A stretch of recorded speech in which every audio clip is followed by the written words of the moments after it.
नमस्ते। आज हम एक बहुत ही इंटरेस्टिंग क्रीचर के बारे में जानेंगे। एक ऐसा पैरासाइट जो इंसानों और जानवरों दोनों के अंदर रह सकता है, टेनिया, जिसे टेपवर्म भी कहते हैं।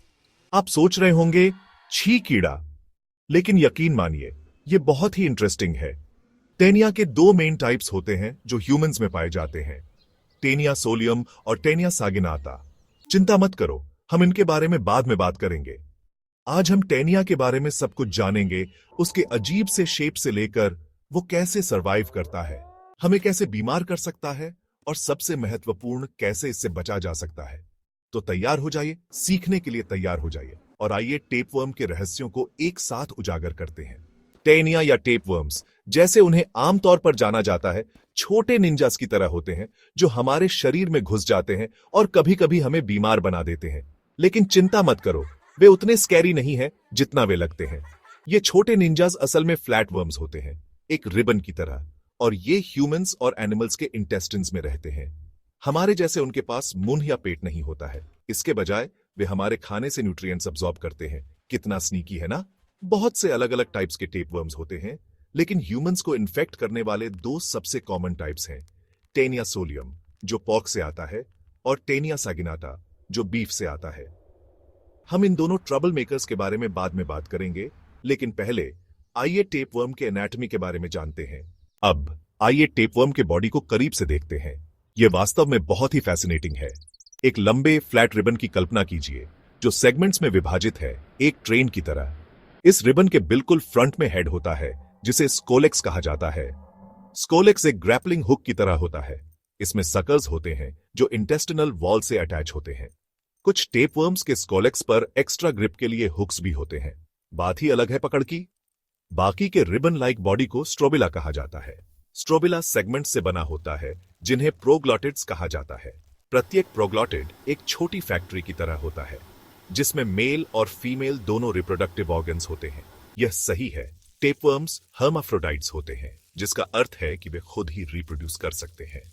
जैसे जैसे टेपवर्म बढ़ता है, स्कोलेक्स के पास नए प्रोग्लॉटिड्स बनते हैं, जबकि स्ट्रोबिला के अंत में पुराने मैच्योर हो जाते हैं और अंततः टूट जाते हैं। दुनिया में और अधिक टेपवर्म एग्स फैलाने के लिए तैयार होते हैं। पकड़ के बैठिए, क्योंकि टेपवर्म का लाइफ साइकिल एक वाइल्ड रोलर कोस्टर राइड की तरह होता है। इसमें एक नहीं बल्कि दो अलग अलग होस्ट्स शामिल होते हैं। एक डेफिनेटिव होस्ट जहां एडल्ट टेपवर्म रहता है और रिप्रोड्यूस करता है, और एक इंटरमीडिएट होस्ट जहां लार्वल स्टेज डेवलप होता है। आइए ह्यूमन से शुरू करते हैं। Definitive host. अगर कोई गलती से टेपवर्म एग्स से कंटामिनेटेड खाना खा लेता है या पानी पी लेता है, तो वे एग्स इंटेस्टिन्स में हैच हो जाते हैं और लार्वे में डेवलप होते हैं, जिन्हें ऑन्कोस्फीयर्स कहा जाता है। ये छोटे ऑन्कोस्फीयर्स छोटे ड्रिल सार्जेंट्स की तरह होते हैं। वे इंटेस्टिनल वॉल के थ्रू बरो करते हैं और ब्लड स्ट्रीम के थ्रू शरीर के डिफरेंट पार्ट्स में जाते हैं, जैसे मसल्स। एक बार जब उन्हें एक कोजी स्पॉट मिल जाता है तो वे सिस्ट्स बनाते हैं, जिन्हें सिस्टिसर्सी कहा जाता है। अब मान लीजिए कि कोई जानवर जैसे सुअर या गाय, हमारा इंटरमीडिएट होस्ट, इन सिस्टिसर्सी से कंटामिनेटेड खाना खाता है या पानी पीता है। सिस्टिसर्सी जानवर के इंटेस्टिन्स में हैच होते हैं, टेपवर्म्स में डेवलप होते हैं और साइकिल नए सिरे से शुरू होता है। यदि कोई ह्यूमन फिर इन्फेक्टेड एनिमल का अंडरकुक्ड मांस खाता है, तो वे टेपवर्म को इंजेस्ट करते हैं, जो उनके इंटेस्टिन्स से अटैच हो जाता है और एक अडल्ट में ग्रो हो जाता है, जो पूरे साइकिल को फिर से शुरू करने के लिए तैयार होता है। हाउ टेपवर्म्स मेक अस सिक। अब आइए बात करते हैं कि ये स्नीकी टेपवर्म्स हमारी हेल्थ को कैसे अफेक्ट कर सकते हैं। ज्यादातर समय आपके इंटेस्टिन्स में एक एडल्ट टेपवर्म होने से कोई नोटिसेबल सिम्टम्स नहीं होते हैं। आपको थोड़ा पेट दर्द हो सकता है या आपको यह एहसास भी ना हो कि यह है, लेकिन कभी कभी टेपवर्म्स एक ऐसी कंडीशन पैदा कर सकते हैं जिसे टेनियसिस कहा जाता है। टेनियसिस कई तरह के सिम्टम्स पैदा कर सकता है, जैसे पेट दर्द, जी मिचलाना, डायरिया, वेट लॉस और यहां तक कि विटामिन डेफिशिएंसीज भी। हालांकि असली खतरा टेपवर्म के लार्वल स्टेज से आता है। याद है वो सिस्टिसियर्सी? जब ह्यूमन टिश्यूज में सिस्टिसियर्सी बनते हैं तो इसे सिस्टिसियरकोसिस कहा जाता है। सिस्टिसियरकोसिस टेनियसिस से कहीं अधिक सीरियस हो सकता है, खासकर यदि सिस्ट्स ब्रेन जैसे वाइटल ऑर्गन्स में डेवलप होते हैं। इससे सीजर्स, हेडेक्स, न्यूरोलॉजिकल प्रॉब्लम्स और गंभीर मामलों में मौत भी हो सकती है। टेनिया सोलियम द पोक टेपवर्म। आइए मिलते हैं अपने पहले टेपवर्म सेलिब्रिटी से, टेनिया सोलियम, जिसे पॉक टेपवर्म भी कहा जाता है। यह छोटा सा आदमी डिस्गाइज का मास्टर है। अपने लाइफ साइकिल को पूरा करने के लिए पिग्स को अपने इंटरमीडिएट होस्ट के रूप में यूज करता है। ह्यूमंस टी सोलियम से इन्फेक्टेड हो सकते हैं ऐसे अंडरकुक्ड पॉक को खाने से जिसमें सिस्टिकर्सी होते हैं। एक बार ह्यूमन इंटेस्टिन के अंदर सिस्टिसर्सी अडल्ट टेपवर्म्स में डेवलप हो जाते हैं जो कई मीटर्स तक लंबे हो सकते हैं। वो भी क्या लंबा वर्म होता है। टी सोलियम इसलिए पार्टिकुलरली डेंजरस है क्योंकि यह ह्यूमंस में टेनियसिस और सिस्टिसर्कोसिस दोनों का कारण बन सकता है। और याद रखें, सिस्टिसर्कोसिस बहुत सीरियस हो सकता है, खासकर अगर यह ब्रेन को अफेक्ट करता है।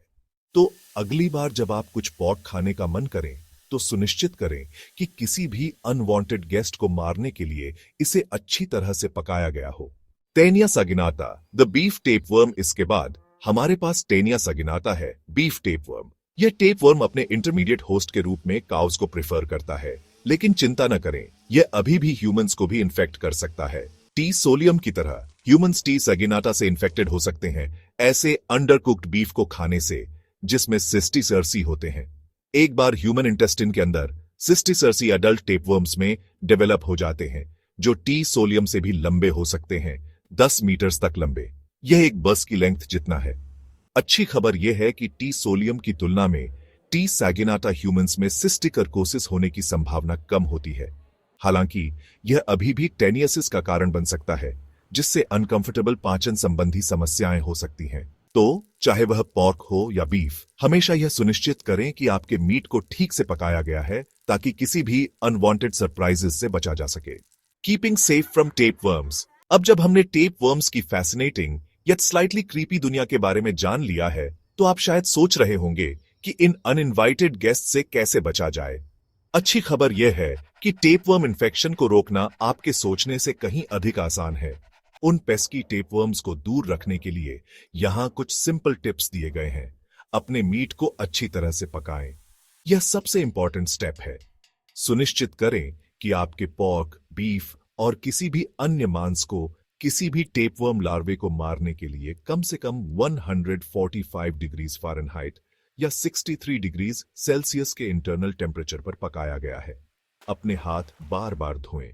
टॉयलेट का यूज करने के बाद, डायपर्स बदलने के बाद, कच्चे मांस को हैंडल करने के बाद और खाने से पहले अपने हाथों को साबुन और पानी से अच्छी तरह धोएं। फलों और सब्जियों को धोएं। फल और सब्जियां खाने से पहले बहते पानी के नीचे अच्छी तरह धो लें, खासकर यदि आप इन्हें कच्चा खा रहे हैं। सेफ पानी पिएं। किसी भी पैरासाइट्स को मारने के लिए बोतल बंद पानी पिएं या अपने पानी को कम से कम 1 मिनट तक उबालें। अच्छी हाइजीन का अभ्यास करें। टेपवर्म एग्स के स्प्रेड को रोकने के लिए जानवरों के मल के कांटेक्ट से बचें और अच्छी पर्सनल हाइजीन का अभ्यास करें। याद रखें, प्रिवेंशन हमेशा क्यूर से बेहतर है। इन सिंपल टिप्स को फॉलो करके आप खुद को और अपने लव्ड वंस को इन स्नीकी पैरासाइट से बचा सकते हैं। कंक्लूजन तो यह रहा, टेनिया द टेपवर्म की अमेजिंग दुनिया पर एक क्रैश कोर्स। हमने उनके बिजार बॉडी स्ट्रक्चर और कॉम्प्लेक्स लाइफ साइकिल से लेकर उन बीमारियों तक जिनका कारण बन सकते हैं, और सबसे महत्वपूर्ण बात यह है कि उन्हें पहली बार में कैसे प्राप्त किया जाए, सब कुछ कवर किया है। याद रखें, टेपवर्म्स भले ही छोटे हों, लेकिन हमारी हेल्थ पर उनका बड़ा इंपैक्ट हो सकता है।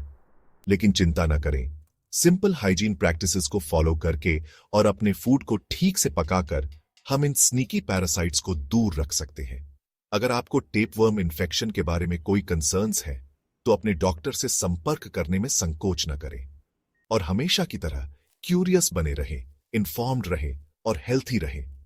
साइंस और नेचर की दुनिया में और भी अमेजिंग एडवेंचर्स के लिए हमारे चैनल को लाइक, शेयर और सब्सक्राइब करना ना भूलें। अगली बार तक क्यूरियस बने रहें।